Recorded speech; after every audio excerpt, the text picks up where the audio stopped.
Happy Wednesday morning, everybody. Welcome into another day of Morning Jox.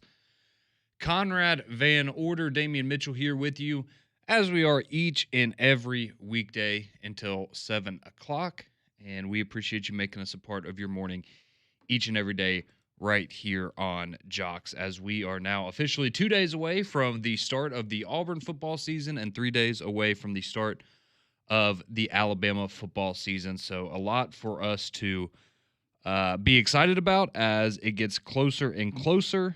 And if you were lucky, if you woke up early like me and Damien did, and guess you woke up early if you're listening to the show right now, it was in the 50s when you woke up this morning, which not something that I was expecting to get here in the month of August with how hot it's been recently, but certainly a nice and refreshing morning for a lot of you. I know if you're up there around the Coleman area, I think it was almost got into the upper 40s this morning. I think it was about 51 this morning. It was 58 degrees when I walked outside this morning for the first time. So fantastic weather as we get closer to football season. You can really feel it in the air right now. But we have a lot to get into today. So we're going to hit the ground running here. We'll tell you the latest, what's going on with Alabama and Auburn. We're going to hear from the quarterbacks today. You got to hear from both Jackson Arnold and Ty Simpson yesterday after practice as they were made available for the media. And that's probably about it that you're going to hear out of those two programs until post-game on Friday for Auburn and Saturday for Alabama. So we'll tell you the latest, what's going on, of course, with those two programs. But we also have some general college football news to get to as well. And this is something that I want to talk about later in the show, but I want to go ahead and put it out there for y'all to get the gears turning. And if you want to go ahead and hit up the Courtesy GMC text line at 205-834-9450, you can do that. So this is going to be maybe a difficult exercise for some people, but we're going to try to look outside of our own box. And what I mean by that is I want to know, what player are you the most excited? It could be a couple players. It could be one player. Doesn't matter. But who are you the most excited to watch in week one that doesn't play for your team? So so for Damien, for example, he can't pick any Ole Miss players because he's Ole Miss through and through.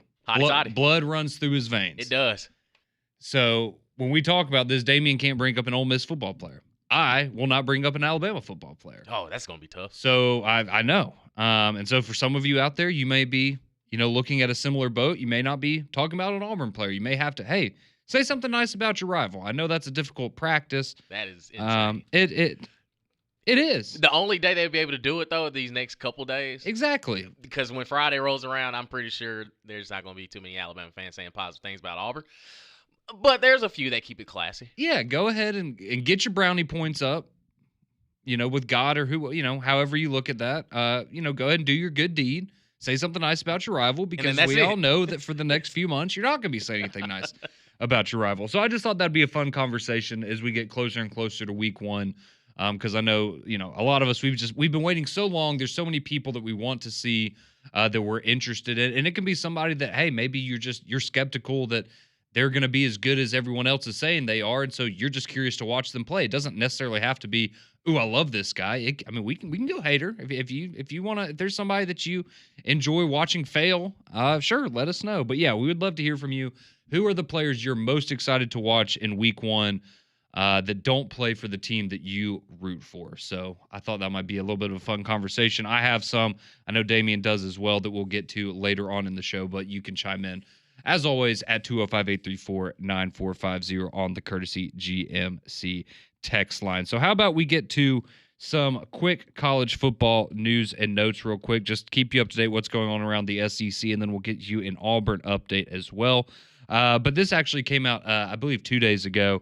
But some good news for South Carolina as Rashul Faison, their transfer running back from Utah State, he was declared eligible 2 days ago now. So they put out a nice little video of them putting the jersey in his locker and kind of this big reveal. But he had over 1,100 yards and 8 touchdowns on the ground last year for Utah State. He's run for a little over 1,800 yards in the last 2 seasons. So certainly a nice pickup there for South Carolina as they look to replace Rocket Sanders So that could be a big piece of that offense there for them. So that's big news for South Carolina. You also had a little bit of news, not in the realm of the SEC yesterday, but you did have Colorado. They named Caden Salter, the former Liberty quarterback. I'm sure a lot of Auburn fans familiar with him. I know there were some. We heard a lot of you, or some of you, that were interested in maybe Auburn kicking the tires on a Caden Salter in the portal. But he ultimately ends up at Colorado, and so he will be the heir apparent to Shadur Sanders. And Julian Lewis, the coveted freshman that went to Colorado, will have to wait his turn, it appears there. So that was the big news coming out for Coach Prime. And then we got, I know this was, I guess it can't make Damian happy anymore, but maybe it still does a little bit deep down. But Josh Heupel, the head coach of the Tennessee Volunteers, gets a contract extension through the 2030 season. So he will be there in Rocky Top for quite some time. So good news there. If you're a Tennessee fan, I think you're happy with, obviously you've had more success under Heupel than any other coach here in the last, and really in my lifetime, or at least since I was a little kid. So certainly good for him. Happy for Tennessee that they are happy with their head coach and ready to move forward with the Josh Heupel era. So how do you feel about this, Damian? Listen, I separate fandom from religion. Like I'm extremely happy for Josh Heupel in Tennessee getting this contract extended. Everybody talks about, if this Oklahoma job comes open, like nah. He knows where home is, and I expect him to have an elite offense for years to come. Now defense we can debate year by year, but no, this is exciting for Tennessee. I'm happy for him and look for some wins along the way. So congratulations, Josh. Yeah, so you may remember that back in 2023, he got a big time pay raise. He went from $5 million a year to $9 million a year. So this doesn't appear that it's going to increase his salary at all. It's just more job security and locking him in through 2030. So some big news there on Rocky Top as they extend their head coach Josh Heupel. So that's just a quick run around the world of college football. A couple of things of note that you may have wanted to be aware of. But we did, of course, have Auburn practicing yesterday. As I said, this is going to be the last time you hear from them, at least as far as we know, because you got Hugh Freeze earlier in the week. You got a couple players yesterday, Jackson Arnold being the one that kind of got the most eyeballs yesterday. But now, I mean, you really don't have that much longer to go until the Baylor game. So the next time we'll hear from those guys will be after the Baylor game, and hopefully it'll be a victorious press conference there for the Auburn Tigers. But a couple of notes from practice yesterday, and then we'll let you hear from QB1 for the Auburn Tigers here quickly. But you had Eric Singleton, the transfer wide receiver from Georgia Tech. We had mentioned yesterday that, the belief, or what Hugh Freeze had said, is that they were hoping he was going to be able to go, but he's still been dealing with the thigh bruise issue for him. And people that saw him at practice yesterday said he definitely didn't look 100%, but he's out there participating, moving around, which is certainly good to see.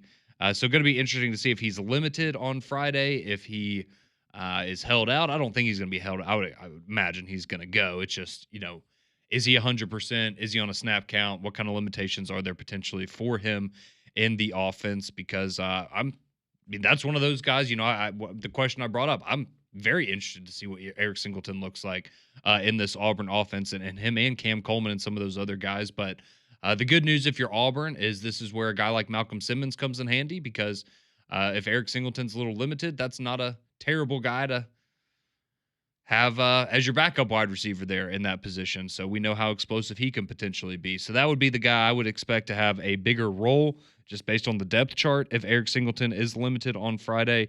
But again, good to see him moving around at practice yesterday. Had his knee wrapped up, just still not quite 100%.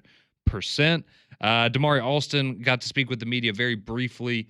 It wasn't, again, a lot of these people, talked for, 2 or 3 minutes at most with the media. But he's very excited about being RB1, very complimentary of what they have in that room with him, Jeremiah Cobb, Omar, and some of those other guys, and just the depth that they've built up. And I think the running game probably going to be pretty important this weekend and throughout the season, but especially early on, giving Jackson Arnold and that passing game a little bit of breathing room. And then you also have, speaking of Jackson Arnold, the NIL announcement yesterday with Dude Wipes. So Auburn, and I guess Jackson Arnold's the spokesperson, but it's an Auburn partnership with Dude Wipes, and it's kind of funny because they went, hey, save the toilet paper for Roland Toomer's corner, and when you go to do the other stuff, use Dude Wipes. Yeah, It's hey, clever, right? It's creative. Yeah, It's unique. absolutely. A little outside the box, but hey, like we talk about, this is the new age of college athletics. You got to find a way to get the money somehow, and if Dude Wipes wants to partner and kind of have a little clever slogan, have at it. I'm not afraid. I'm not opposed to how anybody gets their money. You do what you got to do, but it's a little different. Sure. Yeah. Trying to find the silver lining. You should say something nice about your rivals, Conrad. So, do you think Dude Wipes is a great partnership for Auburn? I think it's a great product. So, yeah. Absolutely. Yep, I think it's a great product. Absolutely. There we go. We've all been in a situation where I would have liked to have some of those. So that's some big news there from Auburn, as they're now partnering up with Dude Wipes. Jackson Arnold going to be the spokesperson for them. So quickly, speaking of Jackson Arnold, why don't we hear from the quarterback, a couple of things that he had to say yesterday after practice for Auburn. So first up, let's go Jackson Arnold. This is him just talking about what he's seen in his preparation to face Baylor's defense on Friday. They're a big simulated zone pressure team, and being able to study that in the field and study what parts of the field that we can attack and take advantage of has been big for us in our film study. And we come out here in the practice field going out and executing our calls and making sure we're running the right routes at the right depths and getting in the windows that we need to get in. Well, there you go. That's certainly going to be a defense where you're going to want to be making quick decisions. And, one of the things we had heard throughout the offseason is maybe likes to hold on to the football a little bit longer. And so those are things that certainly people are going to be looking for on Friday, and hopefully see Jackson Arnold has continued to improve in those areas. Now, how about the idea of playing Baylor in week 1, right? Because you have these situations where some teams maybe playing a little bit of a cupcake opponent, get some confidence early on. But what does Jackson Arnold think? Is he a fan of playing a tougher opponent like Baylor to start the season? It's awesome. And it's a lot different than playing, a lesser opponent. You would say week 1, there's a lot more at stake.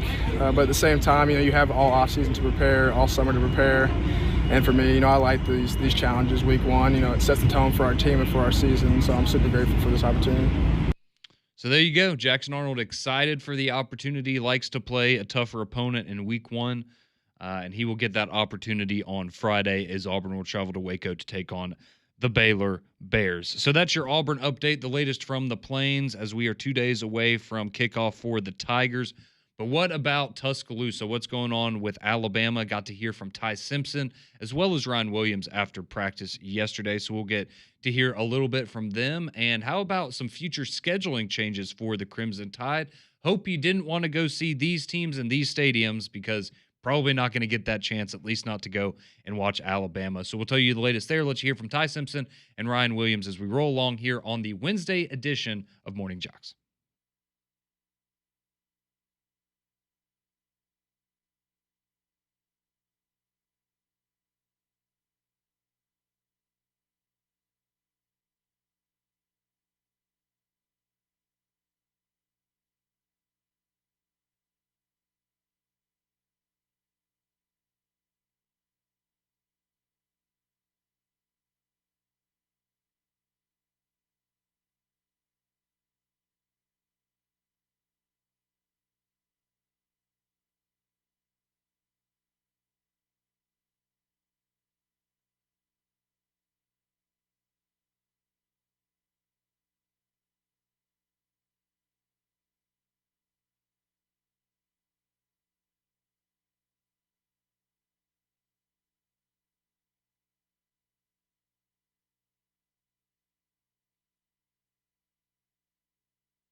I saw this one coming from a mile away. Welcome back into Morning Jocks here on your Wednesday morning. Conrad and Damien here with you until 7 o'clock. And yeah, congratulations to Taylor Swift and Travis Kelce. If you somehow live under a rock, and I think everybody found out that news yesterday within about 30 seconds of it happening, because I had multiple people texting me out of excitement and they know I'm not a shot. I don't care. Like, I'm happy for them. I mean, I want anybody that gets engaged, congratulations. I hope they have a wonderful life together. But that's when it's big, when people know you don't care about something and they're still saying, "Did you see this? Did you see this?" Like, yes, yes, everyone in the world saw it. So congratulations to Taylor Swift and Travis Kelce as they announced their engagement yesterday, and hope you go and make a bunch of uber talented super babies one day. Because yeah, I mean, it's that baby's gonna get the best of both worlds. Like, they got a chance to have a gremlin out there. Like, they can have a real baller if they put it together. Yeah, they do it right. That baby's never gonna want for anything either. So never. Their children will have wonderful lives if they choose to go that route and have children. So congratulations to Taylor Swift and Travis Kelce. As that was the big. No, I did not. Oh, I'm again happy for him, but gotcha. Thought you was gonna throw something on the grill or something. No, that was you. I didn't, but I thought it was kind of monumental though. So is this is it up there with the royal wedding to you? Sure. I'm just saying, man. Like, this is two superstars. Mm-hmm. My fault. Thought you were a big Swiftie. No. Happy for him though. Yeah, you're a big Travis Kelce guy though. Greatest tight end of all time. One of. Yeah, one of. Yeah, and then one of the greatest pop stars of all time. Like, this is big, dude. Yeah, I'm gonna take Gronk and Kanye, and we will move forward as we gave you a little bit of an update what's going on with Auburn down there on the plain. So how about Alabama and what's going on there? So we got a little Ty Simpson, a little Ryan Williams for you here coming up in just a minute. But some housekeeping first for Alabama. So if you missed the news yesterday, they've gone ahead and canceled their home and home series for 2026 and 2027 with West Virginia. So in 2026, at least, they're going to now play Eastern Carolina instead of West Virginia. So go Pirates. But this isn't a big surprise, right? Because this is, Greg Byrne came out after they announced they were going to a 9-game SEC schedule. It was, we're going to have to go and, reevaluate our future scheduling. However, I don't think that I think you're going to get the Ohio State Notre Dame series. Don't think they're going to be canceling those because that would be bad for the sport of college football. And I think they understand that, A, great for a resume potentially, but B, the amount of eyeballs that will be on those games, and having one in Tuscaloosa, one in South Bend, one in Columbus, those are going to be absolutely massive. So I wouldn't be too worried about those. But I will say I think future series that Alabama has scheduled coming up here in the next 6 or 7 years or so, you've got Georgia Tech, Arizona, Minnesota, just to name some of the schools that Alabama had already agreed to some series with. I would maybe not be super confident that was going to happen. I think maybe Virginia Tech was in there as well in the future. And I know some people yesterday were upset because, man, well, that was going to be my opportunity to go visit this stadium or this campus and get that experience. And I know for some people that will certainly sting, and hopefully they're able to make those happen at some point in the future. But yeah, I would think the Ohio State and Notre Dame series are great, but yeah, I wouldn't be making plans to go up to Minnesota to see Alabama play in 4 years right now. I don't know if that one's going to happen. It could, it very well could, but I think we probably not going to happen. Right. Probably safe to assume it's not going to happen. It's okay. Yeah, it's okay. It'll be fine. So yeah, that's your scheduling news there for Alabama as they canceled their series with West Virginia for 2026 and 2027. And yes, obviously there would have been a little bit of irony there with Rich Rodriguez and that whole matchup and that whole situation. Thank you, Paul Feinbaum and Pat Smith. So yeah, so that's what's going on there with the schedule for Alabama. Really the only news that came out outside of, just getting to hear from the players a little bit, but I think the big takeaway that a lot of people had from Alabama yesterday is Jalen Mbakwe running scout team QB, trying to simulate a little Tommy Castellanos. It was funny. when they were talking with Ryan Williams, they were just give you flashbacks to the state championship game from a couple years ago, and things of that nature. But obviously, we know how gifted of an athlete he is. Came in as a defensive back. Now he's moved over to wide receiver. Obviously, played quarterback during his time at Clay Chalkville, and so now kind of giving that defense a good look, and hearing that some people are gonna be nervous when I say this, but people were saying he maybe had a couple times where he got the better end of the defense and was able to maybe slip by him a little bit. So it's athleticism, man. Yeah, but absolutely. You're getting a good look defensively. That's the key. And kudos to Jalen Mbakwe for stepping up and doing that too, because people don't think about, if you're not a 1, you're not a 2, you're on the scout team, and no matter how you slice it up, they're important because you got to get some sort of realistic look or close to realistic as you're going to see come Saturday. And I think for the athleticism and the athlete that Jalen Mbakwe is, like, this is valuable for Alabama's defense. Of, all right, man, if we're struggling to try to get him corralled in the pocket or try to make some things look sloppy for him, it's only going to be tougher. It's going to be, well, if Jalen Mbakwe is giving you a good look Tuesday through Friday, or Tuesday through Thursday, Friday is kind of a walkthrough, then Saturday you're looking like, all right, if Tommy does a certain spin or if he gets out of the pocket like this, oh, we got the angle on him. Like, we've seen this. We've seen this all week. And if it's something different, if it was, Austin Mack can't really simulate being, 6'1" and 100-something pounds and running around. Like, it's a lot different. But Jalen Mbakwe is probably the closest thing that you got, and the defense needs to see that look. Yeah, and I'm glad you brought up what you said there, right? Because especially with Mbakwe, right? He was a 5-star guy. He came in. We know him and Ryan Williams are like best buddies. And Ryan Williams comes in. He's immediately the superstar, one of the biggest names in all of college football. And Jalen Mbakwe is just kind of left playing, being on the sidelines essentially. And, obviously almost went to, I don't know if we're still not supposed to say who he almost went to Ole Miss. So I don't know if that's a secret or not, but he almost went to Ole Miss, but he ultimately didn't. Alabama was able to get something done, get him taken care of. But for him to be a 5-star guy that came in last year, and like you said, to be able to say, hey, yeah, you know what, I'll go do that. I'll go run the scout team because I understand that might be how I help the team win on Saturday. I might not be out on the field on Saturday in a sense that's going to impact the game that much. But in practice, I'm going to give you the best darn look you can at Thomas Castellanos so that defense is ready to go. So I'm glad you brought that up. Also, you know who Tommy Castellanos looks like, kind of? Who is that? It's because he's smaller, too. Lil Uzi. I was not expecting that one. For like the 3 people listening that know what I'm talking about, he kind of looks like him. Does he not? In the stats. I don't necessarily see it, but hey. Okay, never mind. Maybe I was just I thought I was kind of I never really put it together. Okay, I'm not crazy. All right, anyways. That was kind of a shot at Tommy Castellanos. Sorry. Let's hear from Ty Simpson and Ryan Williams. Let's see what they have to say after practice yesterday. So some interesting clips here from Ty Simpson. So let's start with this one. How about this?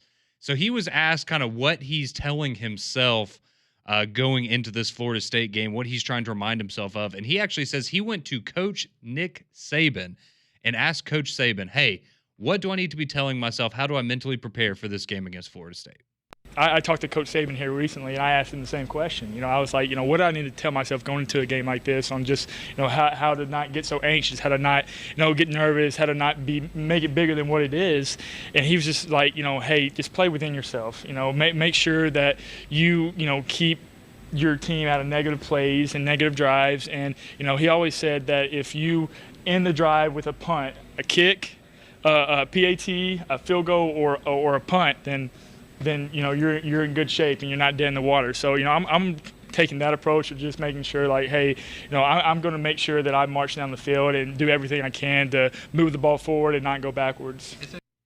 So there you go. There is Ty Simpson on the message of what Nick Saban told him about preparing for this game coming up on Saturday.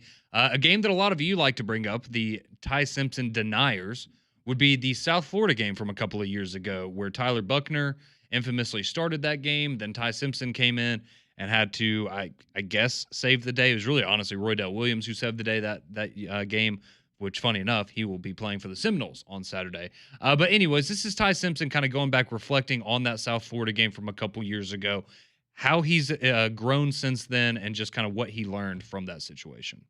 I learned a lot from the South Florida game. One, just being more mature and got to prepare better. And two, just, not making it bigger than what it is. I was super excited, super anxious going in to that game because I didn't know, what to expect, what to prepare for. And, after talking to, Coach DeBoer, Coach Grubb, Coach Sheridan, even Coach Saban, and they all, said the same thing, just to go have fun, just control what you can control and make sure to keep the main thing. I said it earlier. The main thing to me is making sure that we don't have any negative plays, and so moving the ball down the field. So like I said earlier, it's rain, snow, sleet, sunshine, man. I'm just going to, make sure that we have positive plays and get my team in the best position to win.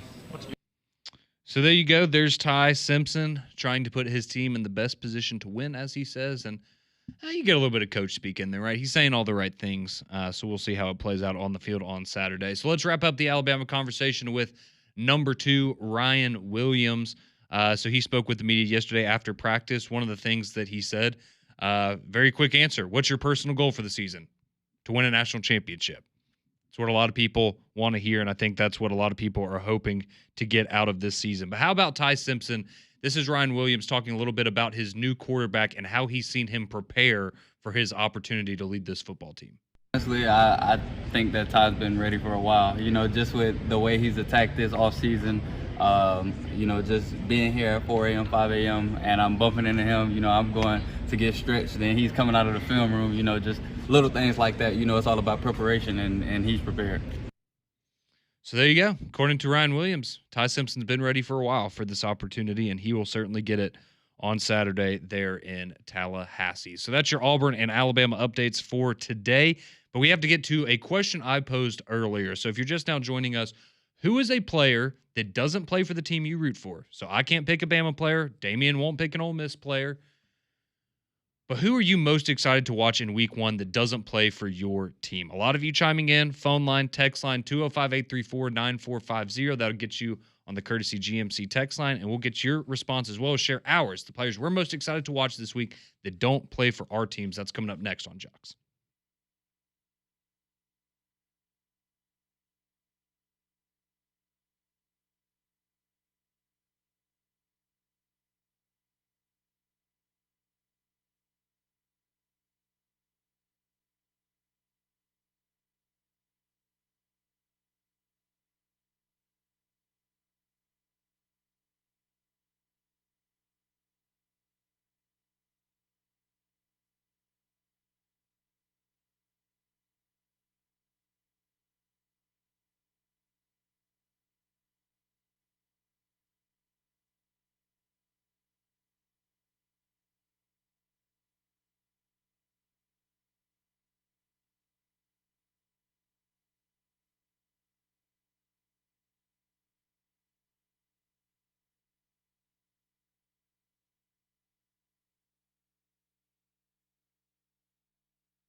6:35 here on your Wednesday morning. Conrad and Damian with you until 7 o'clock. Appreciate you making us a part of your morning here on Morning Jox as we dive into a bit of an exercise. Say something nice about, it doesn't have to be your rival, but say something nice about a player that is not on the team that you root for. As I pose the question heading into week 1, who are you most excited to watch from a player standpoint? Who are a couple of players around college football that you're very, very excited to see play that don't play for the team you're rooting for, right? So you're interested in them because maybe it's a player that transferred away from your program in the offseason, or you don't buy the hype on Arch Manning and you don't think that he's the greatest thing since sliced bread, and so you want to see him play on Saturday, see if he fails against Ohio State. I don't know. Maybe you're a hater. Whatever it may be, we would love to hear from you. 205-834-9450. That'll get you on the courtesy GMC text line. But before we go to some of your responses, I just want to throw a couple out there for me. So for me personally, I have 4 guys that I was going to shout out. So I will say something nice about Auburn. I know some people don't think I can do that, but I will. I'm very excited. I'll be honest. Yes, Jackson Arnold, the receivers, all that stuff I'm very interested in. But a player that I think I've heard more about, at least on the Auburn side this offseason, in terms of the most positive things that I've heard about any player on that roster, is probably Jay Crawford. And I'm so excited to see what kind of a jump he can make going in as a sophomore now. I mean, again, everything that I heard throughout the offseason that we heard on the show was this dude was a lockdown corner. He was a menace in practice. I mean, it was impossible to get for quarterbacks to have completions made when he was in coverage. And so I'm excited to see that play out on the field. And he's getting an opportunity to go up against a pretty good passing game led by Sawyer Robertson as well on Friday. So I'm excited to see Jay Crawford ball out for the Auburn Tigers and really a lot of guys on that defense and just how far they've grown. But a couple other guys around the SEC that I'm excited to watch this week. Austin Simmons, quarterback for Ole Miss. Maybe not going to get the biggest test, but, I mean, he's the closest thing we've had to Tua since Tua was at Alabama, just in his style of play, obviously, all of that good stuff. So I'm very excited to watch him and what he can do in that Lane Kiffin offense. I had to put John Mateer on there. John Mateer fan club right here. Me and Damian have been all over him this offseason. Very excited to watch him at Oklahoma. So he's certainly up there. And then I threw Ahmad Hardy on here as well. And I think Ahmad Hardy, he plays tomorrow night for Missouri. But if you're not familiar with this guy, he very well may lead the SEC in rushing this year. Just an absolute monster that transferred into Missouri this past offseason. And I'm very interested to see because I voted him first team running back at media days. I'm very confident that he's going to have a stellar season for the Tigers, and so I wanted to show him a little love there as well. So, Damian, who are some guys that don't play for the Ole Miss Rebels, because that's now your team, that you're excited to watch this weekend? Number one is Taylor Green, Arkansas quarterback. Also, because they're playing Alabama A&M, I have one of my cousins. He's one of the running backs for Alabama A&M. Okay, cool. So it's kind of a little bit of both I want to see. But also, I'm very excited to see what Taylor Green can do, because I think that if he takes the next step, this Arkansas team could look a lot better in situations where last year there were moments, because again, we go back to the Oklahoma State game where if he doesn't make certain mistakes on that field, they end up winning that ball game and winning it convincingly. But then you have that big nasty stain of a loss that came to Oklahoma State, who wasn't a good team in 2024. Also have Cade Klubnik, and because he's actually going to be tested now, has LSU's defense gotten any better? Who knows? But if Cade Klubnik is truly going to take that Heisman step because last year was kind of the telltale year, especially for me, of, okay, if he is going to get any better, this is going to be the year to prove it. And all he did was take him to the college football playoff. Can he continue that dominance for Clemson going into 2025? And number 3, I have Lenore Sellers. I think he's I don't even want to make the comparison. But when I go back and truly watch some of the plays that he made. Say it. It's very number 2 from Auburn-esque. He can single-handedly change the outlook of a football game. It's no matter how you slice it up, running, throwing. There are times where grown defensive linemen had him in their grasp, and yet he still run down the field 40 yards later. So, if South Carolina, it's going to be difficult because the game has changed a lot. But I kind of want to see if Lenore Sellers is the real deal, because again, there were a lot of people that had him as the best quarterback in the SEC. You can say Garrett Nussmeier, you can say DJ Lagway, you can throw John Mateer in there. I know both of us are very high on him. But there are times when you can look at South Carolina and they have no hope, no shot of how they're going to figure things out, and 16 ends up making a big play. So can he keep that train rolling? I like it. I think those are some good picks there from Damian. So also those are, have an honorable mention. Yeah? Joey Aguilar. Okay, see, I almost put him on my list, but that's more of a, I mean, it still qualifies, but it's like I'm not expecting him to be amazing. I'm just very curious. Right. See, and the same thing, like I didn't put Arch on the list. I'm obviously very curious to see what Arch. I mean, there's a lot of guys, and some of them, like again, Arch Manning. That's just kind of. I feel like everybody's interested, whether you are a believer, a doubter, whatever. You're gonna watch it because you want to see it for yourself. So I think there's a few players like that around college football. I honestly thought you were gonna put Drew Aller on there, so I'm surprised that you didn't put. That's him a hate watch on there. Yes, exactly. That's a hate watch. Exactly. No, nothing positive. But some of you chiming in on the Courtesy GMC text line 205-834-9450, like our buddy Bennett. He's like Damian. He says Lenore Sellers, the player he's most excited to watch this weekend, hopes that he balls out. This text rolls in, says Carson Beck at Miami. See how he looks and if he's totally healed up from last season. Yeah, definitely interested to see what Carson Beck looks like down there. This one says, I'm a diehard Bama fan, but the player I'm most looking forward to is Jonathan Mateer. Been a lot of talk about him, and I recently went and watched his highlights. He is pretty good. I want to see how he performs at Oklahoma. He's pretty good. He is pretty good. Heisman winner. Sorry. Dark horse. Don't count him out. Let's see. Jamie chimes in, says, what's been... Oh, see, this is just hater right here. Not even talking about players he's excited for. He says, what's been so long since Auburn was actually relevant? I don't feel like they are actually our rival anymore.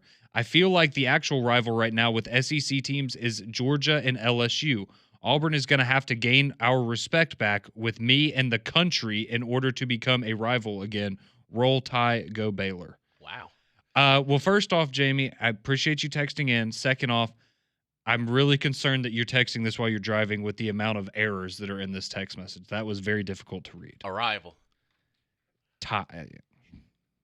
Appreciate you chiming in. Someone says the obvious answer, Danny from Coleman, the obvious answer is Arch Manning. Yeah, I think that is the obvious answer. He says, I'm also ready to see what Julian Sayin will do and Jeremiah Smith in the matchup against Texas. Last time they played, Smith had as many tackles as he did receptions. He certainly did. Texas did a great job of limiting him in that game. Unfortunately, it didn't matter because they still lost. But yeah, no, that's a great point there, Danny. I appreciate you saying that. And then Fanboy, he chimes in. He says, I'm excited to see what's going on. He says Bill Belichick. Which, okay, yeah. Obviously, from a coaching perspective, that would be probably number one for me as well. But he says Julian Sayin, Arch Manning, and Bryce Underwood, who's going to be QB1 for Michigan, as that was named earlier, I think last week, actually.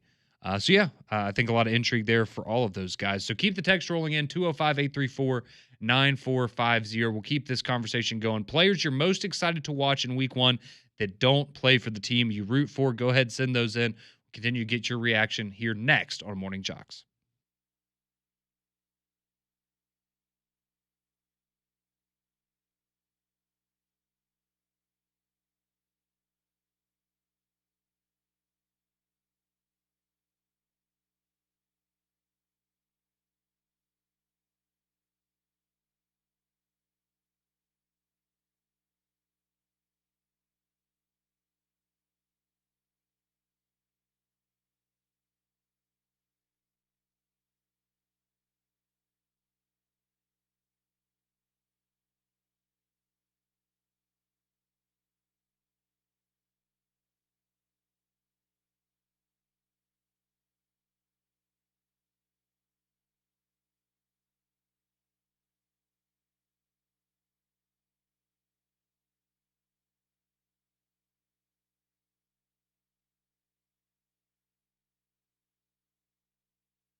Final few minutes of Morning Jocks here on your Wednesday morning. Conrad and Damian discussing some of the players we're most excited to watch in week one that don't play for the teams that we root for. That's the question we asked you as y'all have chimed in on the Courtesy GMC text line, and we'll go there in a moment. But Melvin has been waiting patiently on the phone lines. Melvin, who's the player you're excited to watch in week one that doesn't play for the team you root for? Well, you both know that I'm War Eagle all day, but I'm gonna have to ask y'all this question because I really don't know his name. But what is the quarterback for Texas A&M? Marcel Reed. Yep. Okay, he gave us hell on wheels last year. Yeah, he's a nice little player. I think do they play Notre Dame early on in the season? I mean, they play some, big opponent before they play us. They actually have us circled. They say, yeah, they play Notre Dame in in week 3, then they have a bye, and then they play Auburn. Okay, so I want to see him against Notre Dame before he, actually plays against us. So that's a guy that I think has a lot of upside, and I don't think he probably get talked about enough. But when you got an Arch Manning in Texas and Julian Sand at Ohio State, and players like that, I guess he can, tend to get overlooked. But he's very good. So just wanted to know what you guys thought about that one. Yeah, no, I think that's a good one, Melvin. Appreciate you chiming in this morning. Yeah, a lot of people very high on Marcel Reed, and I think he surprised a lot of us last year because we didn't know that he was going to have to play, and he got thrust into that position, and he did a pretty good job of it. So let's wrap up with your thoughts on the Courtesy GMC text line, 205-834-9450. Man, y'all are absolutely blowing it up this morning, so appreciate all the text, and we'll get to as many as we can. So another one for Arch Manning says, I'm looking forward to seeing him play against actual competition in a meaningful game. Yeah, I think a lot of people would look at it from that way as well. Let's say Lewis says, how about for saying something nice about the rivals, I hope that Auburn, Tennessee, LSU, Ohio State, and Notre Dame all lose but don't have any injuries. Okay. And then he says, I'm looking forward to Cade Klubnik. Okay. That's who he's it follows that just casually with. throws that. Yeah, guess I'll watch Cade Klubnik. Let's see. Text coming in from Gadsden says, as a Bama fan, I'm excited to see if Arch Manning can live up to the hype. Also ready to see JSU's new coaching staff. Okay. Okay. Appreciate that. Let's see. Tyler from Jemison. Excited to see how Zach Calzada does at Kentucky. That is disgusting. I wouldn't say I'm excited, but I'm interested. That's disgusting. You know exactly how it's going to look. Interested. Yeah, it's going to be bad. You know exactly how it's going to play out. It's going to be bad. You think, and also it's Kentucky. You think they're going to let him throw the ball? Yeah, what, 15 passes the whole game? Yeah. I hope they win, though. Listen, I don't hate Kentucky. I don't. It's just boring. It's bad football to watch. And again, boring football. I have no disrespect to Mark Stoops, but the things that we judge great coaches on, and the things that we always, or I'm not gonna say we. A lot of people just kind of move the goalpost because he's at Kentucky. Okay, that's fine. He's also still coaching in the SEC, and every single year he finds a way to make it. Just like last year, you could have told me that Kentucky would have gone undefeated. They would have lost one game, and I'd be like, yeah, they lost to Ole Miss. Mm-hmm. Would have never guessed they'd beat Ole Miss. It never crossed my mind until I watched the game. I'm like, dang, okay, they found a way to beat them. But then everything else, I saw Auburn, who was still trying to figure it out, run for 200 on them. It's almost on the opposite end of the spectrum for Sam Pittman. Man, everybody rocks with Sam Pittman. They want him to have success, and when he has it, it's like, yeah, finally Arkansas. But when Kentucky has it, it's like, okay, you caught everybody slipping one time, and then now it's back to normal. And I think Zach Calzada is a good quarterback. You had a lot to say about something you really don't care about. I'm just trying to figure out how you could be excited to see Zach Calzada play quarterback. There's a reason why he's on his fourth school. Just throwing it out there. He beat Alabama. Oh, boy. Lee J from West Georgia chimes in, says, man, wait until the dude wipes puns hit when Deuce Knight is quarterback. Sweet Jesus. Appreciate that one. Just walked right into him. Appreciate that one. We have some people chiming in. They are not as happy for the happy couple there in, I don't know where they live. Kansas City? Where do they live? Yeah, something like that. Somewhere around there. Let's see. Bama Hater chimes in. He says, I want to see Castellanos live up to his smack talk this weekend. He projects FSU to beat Alabama 27-21. And he says he hopes Miami will repeat their 41-8 beatdown of Miami the last time that those two teams played. So okay, we will see, Bama Hater. Best of luck to the Miami Hurricanes this weekend. Let's see. Someone says, as a South Alabama fan, I'm interested to see Gio Lopez at North Carolina, probably the biggest transfer out of South Alabama that we've seen so far. Yeah, certainly interested to see how he can do there with Belichick. Let's see. Someone says, someone says, I'm ready to watch Fluff Bothwell, hoping he represents Blount County well. Okay. Appreciate you chiming in there. Another text for John Mateer. I'm real confused about this. Oh, that's the guy. You and him were going back and forth this morning. He's excited to watch Kellen Mond, who does not play college football anymore. Yeah, I say the San Antonio Brahmas playing Saturday. Let's see. Being an Alabama fan, I would say I want to see Julian Sayin. Also, the quarterback opposite of him, Arch Manning, very interested to watch that as well. Appreciate you chiming in. Dave says Ty Simpson equals Mac Jones. Excited to watch him play. There we go. We will see about that. And someone says Gunnar Stockton. Let's see what this Georgia's team will look like by the time Alabama rolls in. And then someone says Diego Pavia because he's talked the most smack this offseason. Appreciate y'all joining us. We're back tomorrow at 6. Mac and Cube in the morning. They're up next.